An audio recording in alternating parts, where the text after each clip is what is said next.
அடுத்த வாரத்திற்காக உங்க love and ரிலேஷன்ஷிப்க்கு universe கொடுக்கக்கூடிய கைடன்ஸ் என்னன்னு பார்த்துடலாம். இது ரெசனேட் ஆறவங்க மட்டும் பாருங்க, ரெசனேட் ஆகலைன்னா பார்க்க வேண்டாம்.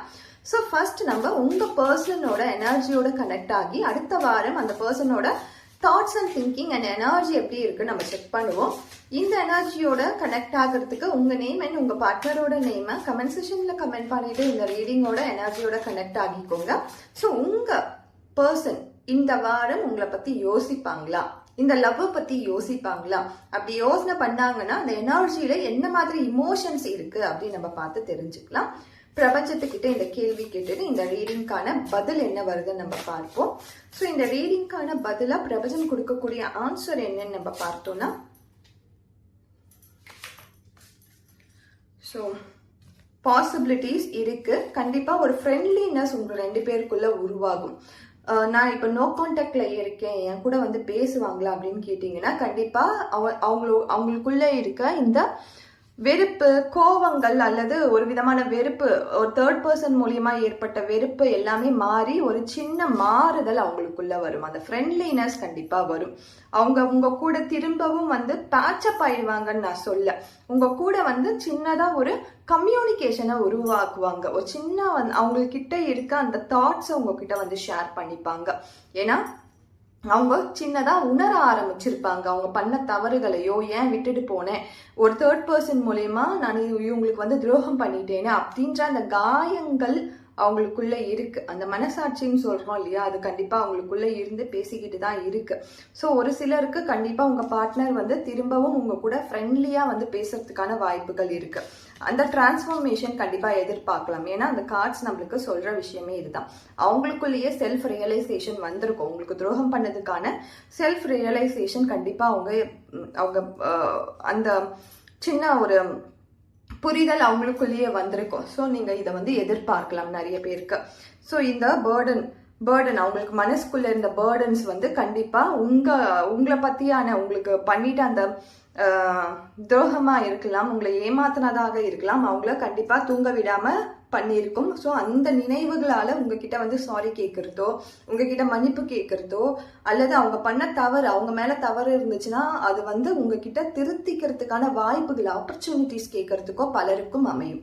ஸோ இது கண்டிப்பா இந்த மாதிரியான சிச்சுவேஷன்ல நீங்க இருக்கீங்க, உங்ககிட்ட தவறே இல்லை, உங்க பர்சன் வந்து உங்களை காயப்படுத்திட்டு போயிட்டாங்க, உங்களை வந்து ஏமாத்திட்டு போயிட்டாங்க, உங்களை வந்து தேர்ட் பர்சனுக்காக உங்களை விட்டுட்டு போயிட்டாங்க அப்படின்லாம் உங்க சிச்சுவேஷன் இருந்துச்சுன்னா கண்டிப்பா இது கண்டிப்பா நிகழும்.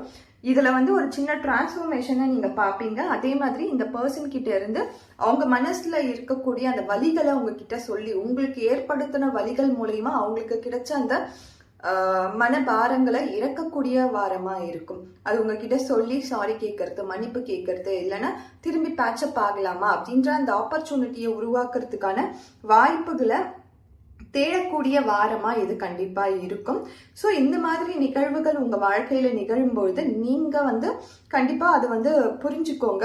அவங்க வந்து ஏதோ ஒரு விஷயத்தால பாதிப்படைஞ்சதால தான் திரும்பி உங்க கூட வந்திருக்காங்க, அதை பேச வந்திருக்காங்க அப்படின்னு நீங்க புரிஞ்சுக்கிட்டு அது உங்களுக்கான ஒரு நேரமா இருக்கும். நீங்க அந்த பர்சன் கூட பேட்சப் ஆகுறீங்களோ அல்லது நீங்க வந்து பிரேக்கப் பண்ணிட்டு இப்படியே நான் இருந்துக்கிறேன் அப்படின்னு உங்க லைஃப் லெசன்ல நீங்க எடுக்க போறிய முடிவுகளா தான் இருக்கும்.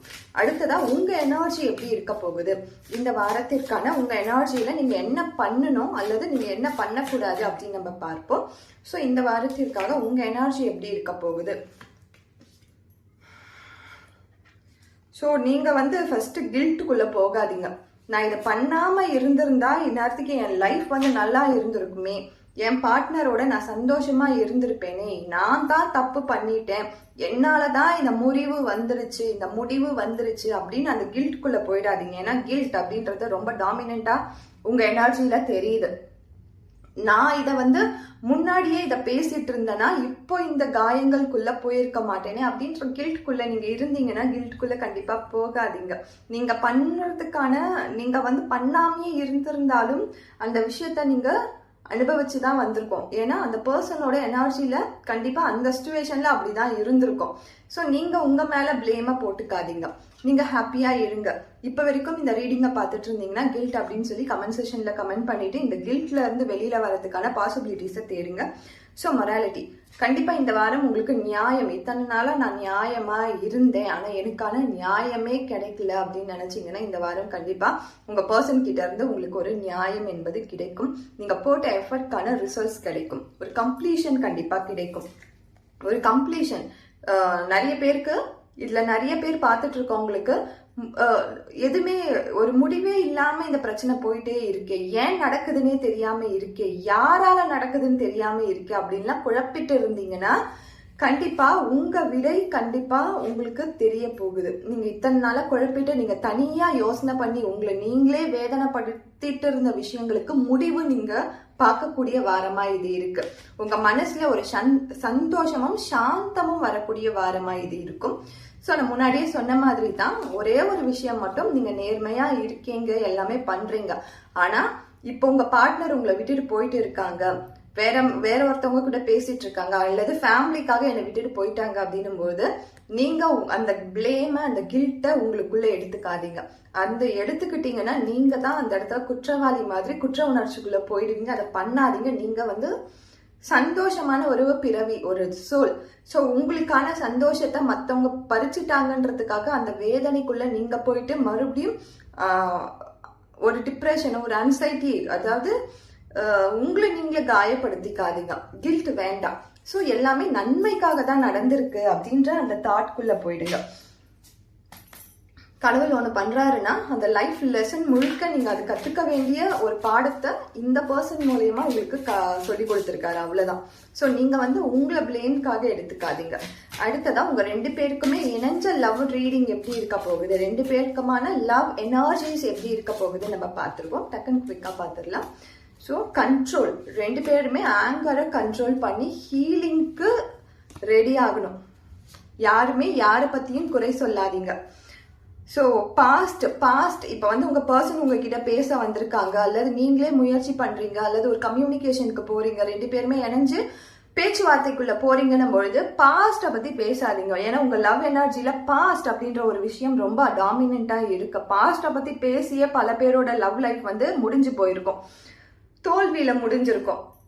இப்ப போய் ஒரு வாக்குவாதத்துக்குள்ள போறீங்க அப்படின்னும் பொழுது, அதாவது ஒரு கம்யூனிகேஷனுக்குள்ள போறீங்கன்னும் பொழுது ஒரு மியூச்சுவலா போங்க. அது மியூச்சுவலா போங்க. எந்த ஒரு காயமும் வேண்டாம், எந்த ஒரு பாஸ்ட பத்தியும் பேச வேண்டாம். பாஸ்ட்ல நிறைய பேர் மிஸ்டேக்ஸ் பண்ணி இருக்கலாம், யாருமே தவறு பண்ணாத மனிதர்களே கிடையாது. ஸோ அந்த பாஸ்ட பத்தியே பேசிட்டு அல்லது உங்க மனசுல இருக்க பாரத்தை பத்தியே பேசாதீங்க. இதெல்லாம் எடுத்து தூரமா வச்சுட்டு ஒரு ஹீலிங், ஒரு ஹார்மனி, ஒரு லவ்ல இன்னும் எப்படி பெட்டரா எடுத்துட்டு போலாம் இந்த லவ் அண்ட் ரிலேஷன்ஷிப்பை, அல்லது உங்க மனசை இன்னும் எப்படி பெட்டரா மாத்திக்கலாம் அப்படின்ற அந்த ஒரு நோக்கத்தோட இந்த லவ் அண்ட் ரிலேஷன்ஷிப்பை கொண்டு போங்க. இது எனக்கு வேண்டானா வேண்டாம், இது எனக்கு வேணும்னா வேணும் அப்படின்ற அந்த பவுண்டரிய செட் பண்ணி இப்படிதான் இருக்கணும், இப்படிதான் என்னால முடியும், இப்படிதான் எனக்கு வேணும் அப்படின்ற அந்த பவுண்டரிய செட் பண்ணி லவ் லைஃபை கொண்டு போறதுக்கான வாய்ப்புகளை பாருங்க. கண்ட்ரோலபிளா இருங்க. ரொம்ப இமோஷனலா பிரேக் டவுன் ஆகி போய் கெஞ்சுறது, போய் பெக் பண்றது, என் கூட பேசு, என் கூட பழகு, நான் என்னை பாரு, என்னுடைய சோசியல் மீடியால நான் உனக்காக தான் போட்டுட்டு இருக்கேன், என்னை பார்த்து நீ ட்ரிகர் ஆகி வருவேன், இப்படிலாம் வேண்டாம். மூமெண்ட் டு மூமெண்ட் ஹாப்பியா இருங்க. உங்களுக்கான ஹார்மனி கண்டிப்பா கிரியேட் ஆகும்.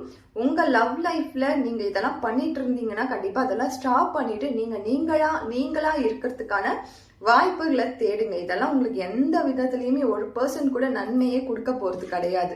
ஸோ நிறைய பேர் உங்க பார்ட்னரை பார்த்து நீங்க பேச போறீங்க, ரீகன்சிடர் பண்ண போறீங்க அப்படின்னும் போது கண்டிப்பா பாஸ்ட பத்தியோ அல்லது உங்க மனசு எவ்வளவு வேதனைப்பட்டுச்சு அதை பத்தியோ பேசாம ஒரு புதிய ஃப்ளவர், ஒரு புதிய எனர்ஜி எப்படி இருக்கும், ஒரு புதிய பூ பூத்தா நம்ம மனசு எவ்வளவு சந்தோஷமா இருக்கும், அந்த சந்தோஷத்தோட ஒரு ஃபர்கிவ் பண்ணிட்டு அவங்கள மன்னிச்சு விட்டுட்டு இந்த உறவுக்குள்ள போகிறதுக்கான வாய்ப்புகளை பாருங்க.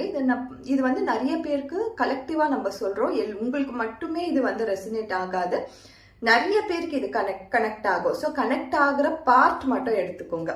ஸோ கன்க்ளூஷனுக்கு வரலாம். உங்க பர்சனோட எனர்ஜி அண்ட் உங்களோட எனர்ஜி எதை எதிர்பார்க்குது, உங்க சோலும் உங்களுடைய பார்ட்னர் சோலும் எதை எதிர்பார்க்குது.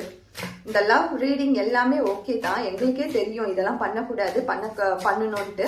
ஆனா இந்த சோல் எதை எதிர்பார்க்குது, என் பார்ட்னரோட சோலும் என்னோட சோலும் எதை எதிர்பார்க்குது.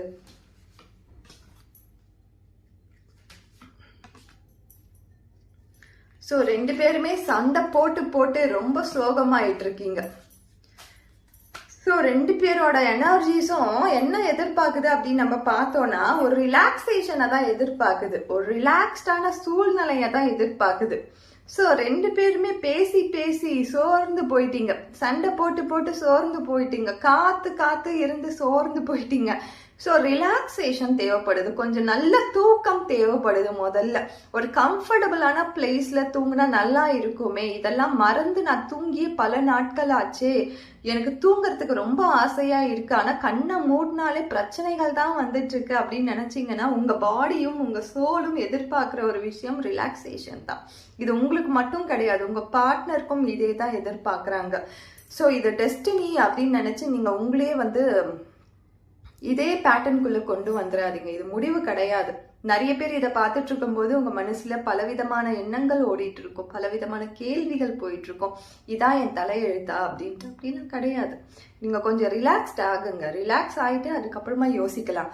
இப்போதைக்கு நம்மளுக்கு தேவை ஒரு அப்பாலஜி தான். ஸோ உங்க பார்ட்னர் டக்குன்னு உங்ககிட்ட எனக்கு என்னை மன்னிச்சிடு, நான் பண்ணது தவறு அப்படின்னு சொல்லிட்டாங்கன்னா உங்க மனசு அப்படி குளிர்ந்து போயிடும். ஸோ இதெல்லாம் எதிர்பார்க்காதீங்க. நிறைய பேருக்கு இதெல்லாம் நடக்கிறதுக்கு வாய்ப்பும் கம்மி தான். ஆனால் பல பேர் இதை பார்த்துட்டு இருக்கவங்களுக்கு கண்டிப்பா ஒரு அப்பாலஜி கிடைக்கிறதுக்கான வாய்ப்புகளும் இருக்கு. ஸோ இது அந்த சுச்சுவேஷனுக்கு ஏற்றாற்போல் தான் நமக்கு காமனாக சொல்லக்கூடிய ஒரு ரீடிங்காக இருக்கு, கலெக்டிவ் ரீடிங் தான். ஸோ நீங்கள் எதிர்பார்த்துட்டு இருக்க ஒரு விஷயம் கண்டிப்பாக நடக்கும். அதுக்கு முன்னாடி நீங்கள் உங்களை ரிலாக்ஸ் பண்ணிக்கோங்க, ஹாப்பியாக இருங்க. கண்டிப்பாக உங்களுக்கு உங்கள் பார்ட்னர் கிட்ட இருந்து கிடைக்க வேண்டிய எல்லா அப்பாலஜிஸும் பேஷன்ஸ் எல்லாமே கிடைக்கும். ஸோ நீங்கள் எதிர்பார்க்குற விஷயமும் இதாக இருக்குது, உங்கள் பார்ட்னர் எதிர்பார்க்குற விஷயமும் அதான் இருக்குது. ஸோ நீங்கள் எதிர்பார்த்துட்டு இருந்த அப்பாலஜி இந்த மாதம், அதாவது இந்த வாரம் கண்டிப்பாக கிடைக்கலாம். அல்லது உங்கள் பார்ட்னர் எதிர்பார்க்கறது உங்ககிட்ட இருந்து ஒரு அப்பாலஜியாக இருக்கலாம். ஸோ இதை 2 வேவாக நம்ம கன்வே பண்ணிக்கலாம்.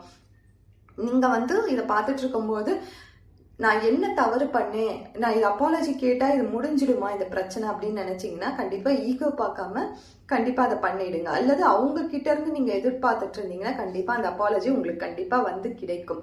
ஸோ நீங்கள் இதுதான் டெஸ்டினியா, இதுதான் முடிவா அப்படின்னு சோர்ந்து போயிட்டீங்கன்னா அப்படிலாம் சோர்ந்து போகாதீங்க. கொஞ்சம் ரிலாக்ஸ் பண்ணுங்க, எல்லாமே நல்லதாகவே முடியும். இன்னைக்கான கன்க்ளூஷனுக்கு நம்ம வந்துட்டோம். ஸோ இந்த வாரம் கொஞ்சம் அப்ஸ் அண்ட் டவுன்ஸோட தான் இந்த ரீடிங்ஸ் வந்திருக்கு. நிறைய பேருக்கு ரெசனேட் ஆயிருக்கும். ரெசனேட் ஆகலைன்னா நம்ம இன்னொரு ரீடிங்ஸோட பார்க்கலாம். உங்களுக்கான கேள்விகள் எது இருந்தாலும் நீங்கள் கமெண்ட் செஷனில் கமெண்ட் பண்ணுங்க. நம்ம இந்த மாதிரி ரீடிங்லேயே நம்ம பார்ப்போம். Thank you so much.